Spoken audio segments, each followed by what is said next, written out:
In today's video, I'm going to teach you how to add a calendar block to an events page in a page layout design workspace. To get started, open the Page Layout Design Panels workspace in Chrome. This is the area where you can visually manage the structure of your page and place content elements exactly where you want them. Before making changes, it's always a good idea to confirm that you're in the correct workspace and looking at the page layout editor rather than a general settings area, since that helps avoid editing the wrong section. Once the workspace is open, look for the insertion points marker pointers identified by the plus tool icon.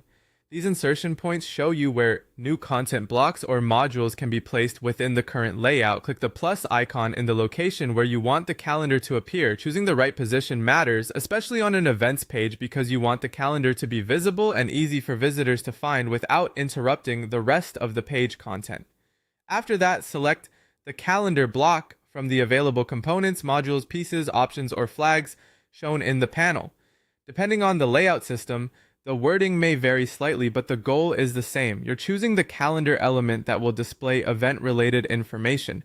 Take a moment to confirm that you are selecting the actual calendar block and not a similar widget, so the page behaves as expected once it is published. Next, link the tool interface outputs to the target events page item repository system data tracking stream. In simpler terms, this means connecting the calendar block to the correct events data source so it can pull in and display the relevant event information automatically. This connection is what allows the calendar to populate with the right content instead of appearing empty or disconnected. If the interface gives you a selection list or a source field, make sure the events page item repository or corresponding events data stream is the one being used. Once everything is connected properly, click Save. This final step stores your changes and applies the updated layout configuration. After saving, it's helpful to review the page and confirm that the calendar block appears in the intended location and is correctly tied to the event's data source.